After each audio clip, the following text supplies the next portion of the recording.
Përshëndetje nderuar teleshikues, do t'jemi së bashku me lajmet këtu në televizionin Skan.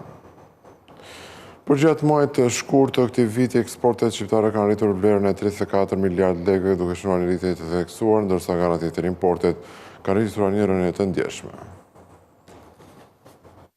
Në shkurt të vitit 2025, eksportet e mallrave arritën vlerën e 34 miliard lekëve, duke u rritur me 4.3% në krahasim me të njëjtën periudhë të një viti më parë dhe me 7.3% në krahasuar me janarin e vitit 2025. Nga ana tjetër, importet kanë pësuar një rënje duke arritur vlerën e 68 miliard lekëve, çka përfaqëson një rënje prej 8.6% në raport me një vit më parë. Megjithatë, krahasuar me janarin e 2025-s, importet shënuan një rritje prej 12%. Rikujtojmë se për gjatë vitit 2024 eksportet paraqiteshin me rënje të vazhdueshme, por kjo situatë mori një kthes në fillim të vitit aktual. Sa i përket bilancit tregtar, deficiti i këtij muaji rezultoi në 34 miliard lekë, duke pësuar një rënje prej 18.6% në krahasim me shkurtin e vitit kaluar, por me një rritje prej 17.1% krahasuar me muajin janar të këtij viti. Por cilat grupe mallrash ndikuan në këto ndryshime? Eksportet u rritën kryesisht fal grupeve minerale, lëndë djegëse dhe energji elektrike, që kontribuan pozitivisht me 11.1%, ndërkohë që rritja vjetore e eksporteve për këtë grup vlerësohet në 59.3%. Gjithashtu ushqimet, pije dhe duhani pësuan një rritje prej 14.5%, ndërkohë grupi me rënien më të madhe në drejtim të eksporteve ishte materiale dhe lëndë djegëse me 34.1%. Ndërkohë, nëse analizojmë të dhënat sipas grupeve të importit, shohim se rënja vjetore u ndikua kryesisht nga makineri dhe pjesët e këmbimit. Rënja vjetore për këtë grup regjistrohet në 30.9%, me rënje po ashtu paraqiten dhe artikuj lëkure dhe prodhimi drure letre me 15.5% dhe 11.5% përkatësisht. Por si u paraqitën ndryshimet në tregtim me partnerë ndërkombëtar, gjatë 2 muajve të parë të vitit, vendet me të cilat Shqipëria ka patur rritjen më të madhe të eksporteve janë Kosova, Gjermania dhe Greqia, ndërkohë rënja më e madhe e tyre është shënuar drejt Italisë dhe Maqedonisë Veriut. Sa i përket importeve nga ana tjetër, rritja më e lartë është shënuar nga Kina, Greqia dhe Spanja, ndërkohë me rënje të ndjeshme të importeve regjistrohen Italia, Turqia dhe Gjermania. Prodhuesit shqiptar të veshjeve dhe këpucëve duke se po nisin të kalojnë vështirësi që shkaktoi zhvlerësimi i monedhës së përbashkët europiane, ndërkohë që një stat konfirmon se prodhuesit ja kanë dalë të gjejnë tregje jashtë Bashkimit Evropian. Pas një periudhe të gjatë të penalizuar nga zhvlerësimi i euros ndaj lekut, duket se prodhuesit shqiptar të tekstileve kanë gjetur zgjidhjen nëpërmjet tregjeve të reja. Sipas të dhënave zyrtare nga Instituti i Statistikave, për gjatë muajit të kaluar, fabrikat që prodhojnë veshje dhe këpucë arritën të sigurojnë disa tregje të reja, kryesisht në rajonin e Azisë dhe Afrikës, për të shitur prodhimin e tyre. Duke filluar nga Singapori, Nigeria, Arabia Saudite e deri në Togo në perëndim të Afrikës. Pesha e eksporteve në këto vende arriti në 42 tonë, ndërsa në shkurt të vitit të kaluar nuk ishte regjistruar asnjë eksport për këto grup mallrash në këto tregje. Në vlerë eksporti tekstileve dhe këpucëve drejt këtyre vendeve u regjistrua në 11 milion lekë. Megjithatë, pavarësisht zgjerimit të tregjeve, eksportet e përgjithshme të këtij grup mallrash në tregje ndërkombëtare ranë me 2.3% krahasuar me të njëjtën periudhë të vitit të kaluar, duke arritur në afërsisht 4.000 tonë. Rënja e eksporteve për këtë sektor ka nisur që në vitin 2023, periudhë që përkohë me zhvlerësimin e euros kundrejt lekut, që nga ai moment eksportuesit shqiptarë kanë pasur tepër të vështirë të mbajnë të qëndrueshme shitjen e tregjet europiane. Arsyeja kryesore është se pagesat bëhen në euro dhe në momentin e konvertimit në lek, humbja në vlerë ndikon drejt për drejt në fuqinë paguese të fabrikave ndaj punëtorëve të tyre. Java e paras 2025 synon promovimin e edukimit të financiar të brezave të rinj. Në ceremoninë hapse, guvernatori i Bankës së Shqipërisë Genseko theksoi se edukimi financiar është thelbësor pikërisht për brezin e ri. Është çelur java paras 2025. Kjo javë është një festë mbar botërore e paras, e cila synon ndërgjegjësimin e brezave të rinj për të qenë qytetarë të përgjegjshëm dhe të aftë financiarisht në të ardhmen. Por çfarë mësojmë nga java e paras? Banka e Shqipërisë në bashkëpunim me Shoqatën Shqiptare të Bankave organizon një sër aktivitetesh ku brezat e rinj mësojnë se si të kursejnë dhe menaxhojnë paratë e tyre në të ardhmen, si të mos bien prej mashtrimeve financiare, por edhe si të zhvillojnë aftësi sipërmarrëse për të siguruar të ardhura. Sfida e të ardhmes është modernizimi i sistemeve të pagesave dhe digitalizimi i sistemeve të pagesave. Dhe në këtë drejtim ju keni dëgjuar që ne jemi bërë antar i SEPAS dhe gjithashtu do të implementojmë një sistem pagesash nëpërmjet celularit, që është kloni i sistemit TIPS që përdor Banka Qendrore e Italisë në gjithë Europën, pra dhe ne në Shqipëri do të implementojmë një sistem në përputhje me sistemin e Bashkimit Evropian, i cili do të krijojë qytetarëve mundësinë për të bërë pagesa 24 orë në 7 ditët e javës nëpërmjet celularit. Gjitha këto zhvillime teknologjike pozitive për modernizimin e sistemeve të pagesave, ka nevojë gjithashtu për një edukim të mirë financiar. Për edukim financiar jo vetëm në drejtim të përdorimit të këtyre sistemeve, por gjithashtu dhe të informacionit për të mbrojtur nga keqbërësit, për të mbrojtur nga informacioni gabuar dhe për të mos rënë pre e mashtrimeve financiare si kurse ndodh në të gjithë botën. Ndërkohë, kryetari i Shoqatës Shqiptare të Bankave, Bledar Shella, u shpreh se edukimi financiar në vendin tonë është në nivele mjaft të ulëta në krahasim me vendet e tjera evropiane. Gjithsesi do të thoja që jemi ende larg nivelit të dëshiruar, pasi niveli edukimit financiar është nën mesataren evropiane. Dhe është e rëndësishme që ne këtë që kemi nisur të vazhdojmë me ritme akoma më shpejta. Në fund të ceremonisë hapëse u shpërndan edhe çmime për fëmijët që kishin marrë pjesë në konkursin e organizuar në kuadër të javës së paras. Sipas të dhënave të publikuara së fundmi nga Banka e Shqipërisë në fund të muajit të shkurt, para që qarkullon jashtë sistemit bankar kapi vlerën e 4.4 miliard eurove, shifër kjo që është shumë pranë rekordit të ri historik. Pas rënies së ndjeshme në muajin janar, volumi i parave që qarkullojnë jashtë bankave në vend ka shënuar një rritje në muajin e dytë të vitit aktual. Në fund të shkurtit, volumi i parave në qarkullim jashtë sistemit bankar rezultoi në vlerën e 440.2 miliard lekësh ose rreth 4.4 miliard euro, nga 438.1 miliard lek në janar. Nga të dhënat shohim se vlera e paras në qarkullim jashtë kanaleve bankare në muajin shkurt është afruar pranë rekordit të muajit dhjetor, kur vlerësoi në rreth 440.6 miliard lek. Shifrat janë shumë më të larta po t'i krahasojmë me vitet e mëparshme. Madje vlera për muajin shkurt është shifra e dytë më e lartë pas dhjetorit që nga viti 2023. Krahasuar me janarin e vitit 2025, shuma e parave që qarkullojnë në ekonomi është afërsisht 2 miliard lek më e lartë. Rritja e paras në qarkullim jashtë kanaleve bankare është fenomen që u shtua veçanërisht gjatë periudhës së pandemisë, kur qytetarët tërhoqën shumë para për shkak të pasigurisë. Ndërkohë vlen të theksojmë se një masë kaq e madhe parash jashtë bankave është treguesi i qartë i informalitetit të lartë në ekonominë shqiptare. Për të ulur nivelin e paras jashtë bankave është e nevojshme të merren masa për formalizimin e ekonomisë. Kjo përfshin përmirësimin e sistemit tatimeve dhe rritjen e transparencës së transaksionet financiare. Për këtë arsye shpesh është diskutuar kufizimi i përdorimit të paras kesh, që nga ana tjetër sjell edhe shumë përfitime. Ndërkohë, edhe pse rritja konstatohet përgjatë vitit të pandemisë, rekordet janë regjistruar sidomos në fund të vitit 2022. Kjo ka ndodhur për shkak të inflacionit si dhe rritjeve të normës bazë interesit nga ana e Bankës së Shqipërisë.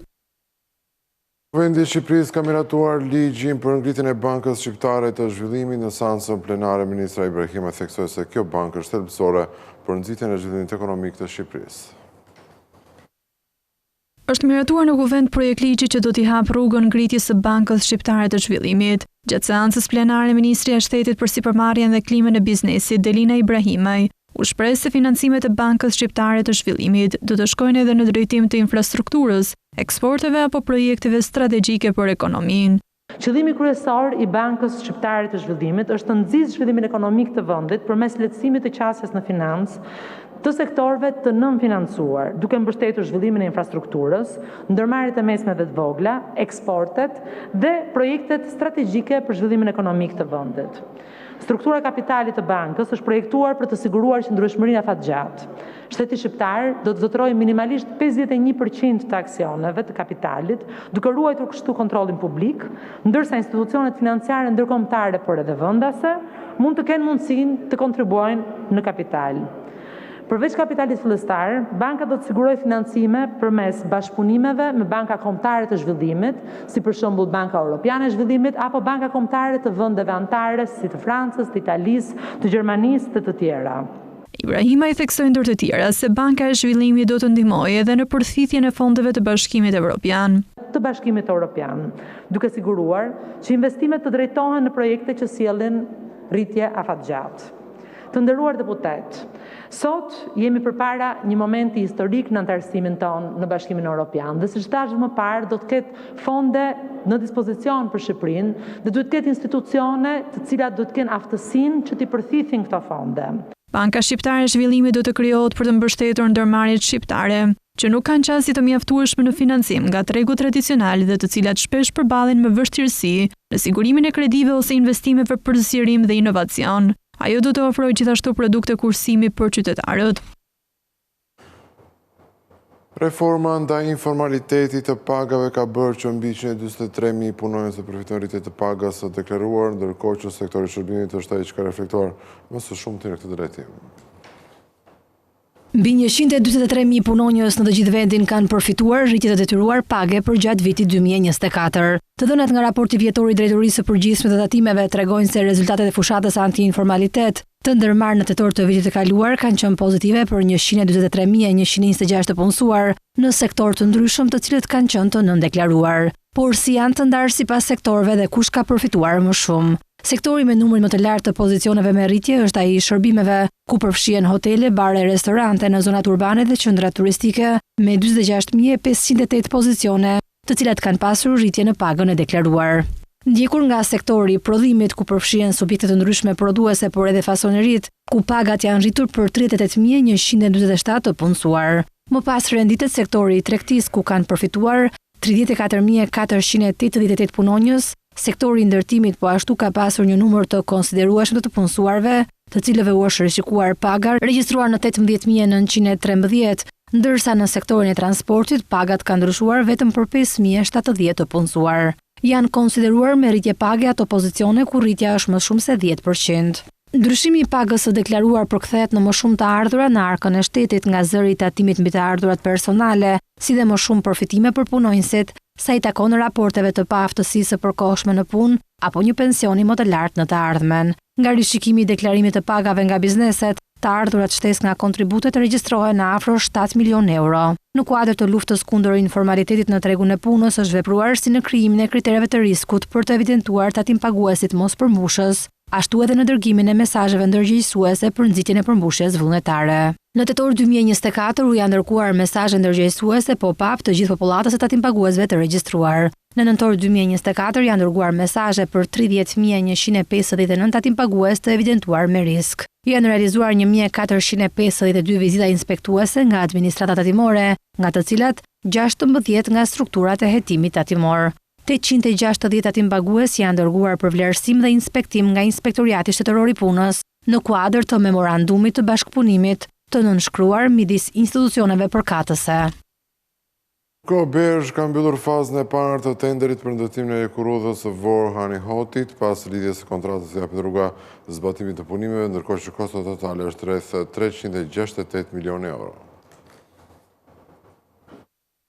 Pas shtyrjes një mujore, Banka Evropiane për Ndërtim dhe Zhvillim ka përmbyllur fazën e parë të tenderit për ndërtimin e hekurudhës Vor-Hanihotit. Procedura e prokurimit publik u hap në muajin dhjetor dhe sipas afateve, kompanitë e interesuara do të mund të dorëzonin ofertat deri në datën 24 janar 2025, por më pas Bergh njoftoi shtyrjen e afatit deri në datën 24 shkurt. Ndërkaq përditësimi i fundit në faqen e prokurimeve publike të Bergh tregon se shprehja e interesit nga kompanitë e interesuara është mbyllur. Kjo ishte fazë para kualifikimi, çka do të thotë se kompanitë që do kalojnë këtë fazë të parë do të ftohen të ofertojnë në një fazë të dytë deri në përzgjedhjen e kompanisë që do të zbatojë punimet. Me përmbylljen e procedurave tenderuese dhe lidhjes së kontratës, i hapet rruga zbatimit të punimeve për një nga projektet më të rëndësishme hekurudhore në vend. Sikurse është bërë ditur më herët, punimet kryesore do të përfshin modernizimin e rreth 120 kilometra rrugë të përhershme midis Vorës dhe Hanit të Hotit për të arritur shpejtësi maksimale operimi 100 deri 120 km/h. Ato do të përfshin zgjerim deri në 6.6 metra dhe forcim të formacionit, zvendësim ose rehabilitim të rreth 12 urave kryesore, plus urave dhe kanaleve të tjera të vogla, si dhe zgjerim dhe modernizim të tunelit të Lezhës. Po ashtu do kryhet ndërrimi i superstrukturës, si dhe ndërtimi, zvendësimi ose rehabilitimi i rreth 13 stacioneve. Kosto totale për rehabilitimin e linjës hekurudhore që do lidh Shqipërinë me Malin e Zi është 368 milionë euro dhe bashkëfinancohet me kredi të dhëna nga Banka Evropiane e Investimeve dhe Banka Evropiane për Ndërtim dhe Zhvillim, një granti të Bashkimit Evropian dhe qeverisë shqiptare që do të mbulojë koston e çdo zhvendosjeje të tokës, risistemimin dhe taksat e nevojshme për të finalizuar projektin. Sekretariati i Komunitetit të Energjisë ka prezantuar në Komisionin Parlamentar raportin sa i takon vitit 2024, ai ka vlerësuar bashkimin e tregjeve të energjisë mes Shqipërisë dhe Kosovës, si dhe funksionimin e bursës shqiptare të energjisë Alpex. Bashkimi i tregjeve energjetike Shqipëri-Kosovë dhe funksionimi i bursës shqiptare të energjisë elektrike, zhvillimi i burimeve të rinovueshme të energjisë dhe pritshmëritë për miratimin e planit të ri të energjisë dhe klimës. Këto Këto janë disa nga arritjet e vendit tonë për gjatë vitit 2024, të bëra me dije gjatë prezantimit të raportit vjetor të Sekretariatit të Komunitetit të Energjisë në Komisionin e Veprimtarive Prodhuese. Megjithatë, vendi ynë do duhet të miratojë paketa ligjore shtesë në kuadër të angazhimit si anëtare e Komunitetit të Energjisë. Ju keni krijuar tashmë tregjet e brendshme të energjisë elektrike, por ajo që na pret ende nuk është integrimi i atyre tregjeve të energjisë elektrike me tregjet e Bashkimit Evropian. Këtë proces ne e quajmë bashkim tregu dhe për këtë nevojitet legjislacioni i duhur. Miratimi i paketës së integrimit të energjisë elektrike për Shqipërinë është ende në pritje. Kështu që kjo është në listën e detyrave për Parlamentin e ardhshëm, për Komisionin e ardhshëm, por shpresoj se do të arrihet sa më shpejt dhe kjo do të mundësojë integrimin e plot të tregjeve të huaja të energjisë elektrike me tregjet fqinjie të Bashkimit Evropian dhe me vendet e Komunitetit të Energjisë, në mënyrë që të sigurohet më shumë stabilitet në çmim dhe likuiditet. Çështja 2 natyrisht është çështje që lidhet shumë ngushtë me të. Është çështja ndërlidhjes me vendet e rajonit dhe për ta bërë këtë, ne ende presim që Shqipëria të transpozojë rregulloren 10E. Po ashtu Lërkovski u ndal dhe te nevoja për miratimin e legjislacionit të nevojshëm në drejtim të përdorimit të biokarburanteve. Kjo do të kërkonte gjithashtu zhvillim të legjislacionit të duhur kur bëhet fjalë për standardet mjedisore. Për biokarburantet, biomasën në mënyrë që të mund të futni më shumë biokarburante dhe biomasë në përzierjen tuaj energjetike, ndërsa në të njëjtën kohë po mbroni mjedisin dhe është jashtëzakonisht e rëndësishme që po ofrohet kjo qasje e balancuar. Pak kohë më parë në Kuvend u depozitua projekt ligji për biokarburantet, por dokumenti nuk u miratua, çka do të thotë se do duhet të shqyrtohet nga Parlamenti i ri, që do dalë pas zgjedhjeve të 11 majit. Kryeministri i vendit Edi Rama ka deklaruar se me antarësimin në Bashkimin Evropian, Shqipëria do të përfitojë rreth 300 milionë euro financime në vit direkt nga Bashkimi Evropian pikërisht për sektorin e bujqësisë.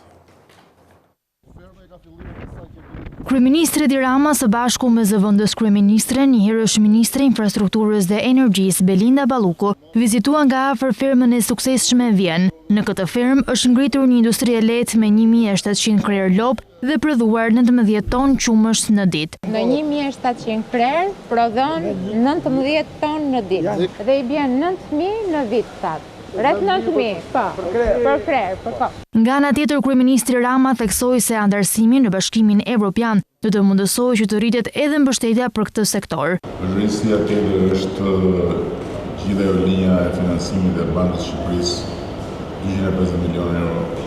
Edhe aty juve mund të aksesoni lirisht se ju jeni biznes i madh, keni edhe me atë mbështetja bëhet edhe më e madhe. Plus që duhet të bëjmë patjetër kapërcimin që të hyjmë Bashkimin Evropian, sepse direkt na vin 300 milionë euro në vit për bujqësinë, vetëm bujqësinë, 300 milionë euro, që është e paimagjinueshme. Ne duhet të mbarojmë negociatat deri në fund të vitit të 2027 me SSB.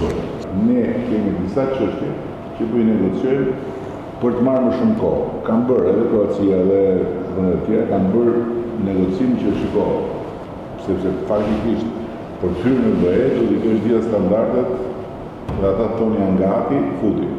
Ndërkohë, fermerët theksuan se falëndimet së i parë dhe përkushtimet e mundit të tyre arritën të kenë këtë sukses. Pas vizitës në fermën Vjen, kryeministri Edi Rama dhe zëvendës kryeministre, njëherësh ministre infrastrukturës dhe energjisë Belinda Balluku, inspektuan vijimin e punimeve në rrugën Gur-Remas në Divjak. Aktualisht janë realizuar afro 35% e punimeve të rrugës, që i shërben banorëve të fshatit Remas dhe të gjithë përdorësve të zonës.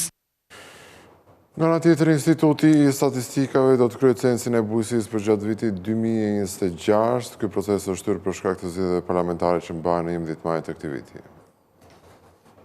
Censi i bujqësisë, i cili përfshin numërimin e fermave dhe të pagëtive në të gjithë vendin, do të shtyhet për në vitin 2026. Edhe pse ishte planifikuar të kryhej këtë vit, pas censit të popullsisë dhe banesave, arsyeja e shtyrjes lidhet me zgjedhjet e përgjithshme parlamentare, të cilat mbahen më 11 maj 2025. Instat ka nisur fazën përgatitore për implementimin e censit të bujqësisë, i cili do të luajë rol vendimtar në përditësimin e informacionit statistikor të nevojshëm në nivel lokal dhe rajonal dhe pasqyrimin e ndryshimeve që kanë ndodhur në këtë sektor në më shumë se një dekadë. Aktualisht po punohet për ngritjen dhe vënien në funksion të platformës elektronike të grumbullimit të dhënave, ndërsa anketimi në terren do të bëhet vitin e ardhshëm.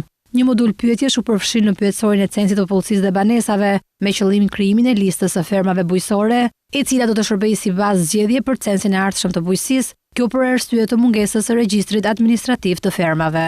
Anketues të trajnuar do të vizitojnë njësitë ekonomike bujqësore në Barvendin për të mbledhur të dhëna bazuar në pyetësorin e censit. Do të ndiqen procedura të standardizuara për të ruajtur konfidencialitetin dhe saktësinë gjatë gjithë procesit të mbledhjes së të dhënave.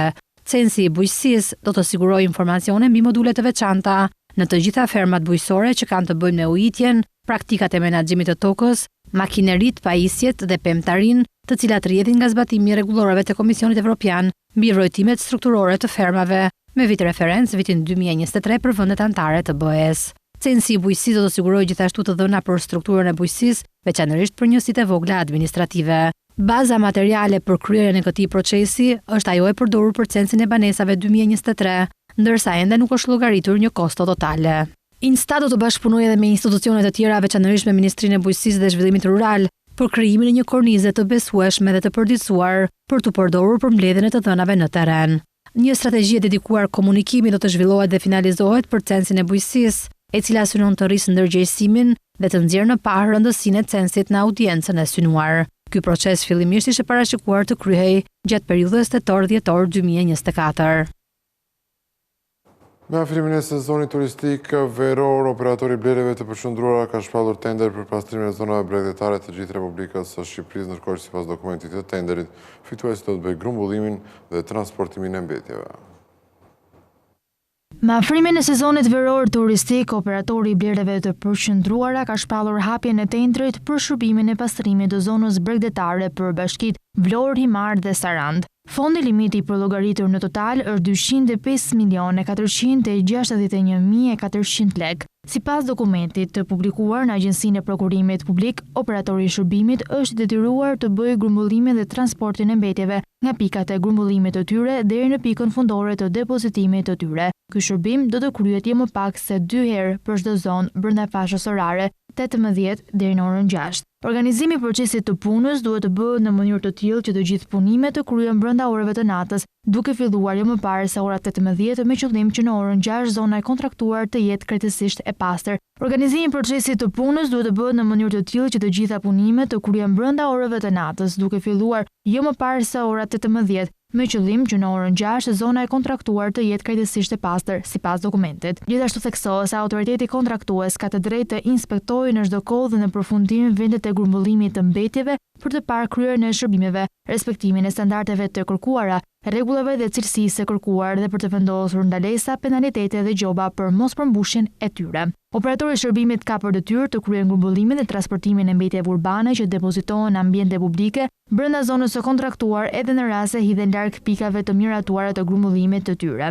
Ndërkohë, viti 2024 ishte një vit i begat për sa i përket turizmit në Shqipëri, ku shënua një numër rekord turistësh të cilët vizituan vendin tonë. Sipas shifrave zyrtare të bëra të ditura nga Ministria e Turizmit dhe Mjedisit, Shqipërinë vizituan 11.7 milion vizitorë të huaj për gjatë vitit 2024, me një rritje prej 15.2% krahasuar me vitin 2023. Drejtoria e Përgjithshme e Pronësisë Industriale ka shpallur tenderin për projektin Site Events, projekti i interiorit për vazhdon Shqipërinë në një panel ndërkombëtar që po zhvillohet pikërisht në Gjenevë. Drejtoria e Përgjithshme e Pronësisë Industriale ka shpallur hapjen e tenderit për projektin Site Event, i cili është menduar të organizohet në formën e një panajiri ku stenda prezantuese e Shqipërisë do të qëndrojë hapur nga data 8 deri në 17 korrik në Gjenevë në Zvicër. Sipas dokumentit të publikuar në Agjencinë e Prokurimit Publik, ky projekt interiori përfaqëson Shqipërinë në një panajir ndërkombëtar në Gjenevë, duke përdorur një qasje arkitektonike që ndërthur elemente tradicionale shqiptare me dizajnin modern. Ai synon të krijojë një përvojë unike për vizitorët, duke pasqyruar identitetin kombëtar përmes formave, materialeve dhe ndriçimit. Dizajni bazohet në identitetin kombëtar shqiptar, duke shfrytëzuar ngjyrat e flamurit kombëtar të kuqen dhe të zezën si elemente kryesore të paletës. Ky dizajn arrin të harmonizojë traditën dhe bashkohorën, duke përçuar një imazh të fuqishëm të Shqipërisë në skenën ndërkombëtare të panajirit të Gjenevës. Ai jo vetëm që ekspozon pasurinë kulturore shqiptare, por edhe krijon një përvojë tërheqëse dhe inspiruese për vizitorët. Në këtë panajir, ku Shqipëria performon për herë të parë në mjediset e organizatës botërore të pronësisë intelektuale, do të marrin pjesë edhe 2 artizan. Artizanët do të prezantojnë produkte filigrane dhe veshje tradicionale shqiptare. Gjithashtu, te stendët do të ketë një monitor që do të transmetojë materiale promovuese për treguesit gjeografik të Shqipërisë. Stendat dedikuar Shqipërisë do të ndërtohen nëpërmjet një projekti arkitekturor, pasi çdo detaj do të përfaqësojë kulturën, traditën, folkun dhe natyrën e Shqipërisë. Këto video do të jenë të përdhuara për të transmetuar në audiencë profesionistësh të pronësisë intelektuale në mbar botën, duke bërë kështu edhe më të qartë paketën ofertuese të vendit tonë për sa i përket treguesve gjeografik. Insertet do jenë pasqyrë qartë për atë se çfarë Shqipëria ofron dhe potencialet reale të saj. Ndërsa ceremonia e hapjes do të zhvillohet në datën 10 korrik 2025 në orën 18, e cila përkon me ditët e para të Asamblesë së Përgjithshme të Pronësisë Intelektuale. Ndërkohë, vlera e përllogaritur e këtij projekti është 14 milion lek. Komisioni Qendror i Zgjedhjeve ka mirator me short renditjen e subjekteve në fletën e votimit për zgjedhjet parlamentare të 11 majit. Koalicioni i Partisë Demokratike do të mbajë numrin 1 në fletën e votimit, ndërsa Partia Socialiste do të mbajë numrin 5. Komisioni Qendror i Zgjedhjeve ka përcaktuar me short renditjen e subjekteve zgjedhore për zgjedhjet parlamentare të 11 majit. Sipas përfundimeve të këtij procesi, koalicioni Aleanca për Shqipërinë Madhështore do të jetë në krye të listës, ndërsa Partia Socialiste është pozicionuar më poshtë në fletën e votimit në vendin e 5. Numri 1. Atëre, renditur me numrin 1 në fletën e votimit do të jetë subjekti zgjedhor, koalicioni Partia Demokratike, Aleanca për Shqipërinë Madhështore. Partia Socialiste. Numrin 5 në fletën e votimit. Mëtej sipas shortit, Partia Mundësia Agron Sheaj do të jetë e dyta në radhë, ndërsa Partia Lëvizja Dheu është pozicionuar në vendin e 3. Koalicioni Euroatlantik i drejtuar nga Lulzim Basha është renditur në vendin e 4. Në vijim të listës, koalicioni Nisma Shqipëria bëhet i drejtuar nga Lapajt e Shabani do të mbajë një nga numrat pasues, ndërsa Aleanca Kombëtare Shqiptare Elena Kocaqi është renditur më njëherë pas tij. Aleanca Demokracia e Re Dëmon Stojku dhe koalicioni Djathtas për Zhvillim me drejtues Shehin dhe Ali Beajn përmbyllin renditjen e subjekteve zgjedhore për këto zgjedhje. Në fund të këtij edicioni, u kujtoj se për më tepër informacioni mund të klikoni dhe në faqen tonë të internetit skantv.al, ku do të gjeni gjithçka mbi ekonominë, bankat, sigurimet, tregjet financiare të tjerë. Gjithashtu mund të na gjeni edhe në Facebook, Instagram, YouTube dhe LinkedIn. Këtu kemi përfunduar, unë i falenderoj për vëmendjen, bashkë mirëpafshim.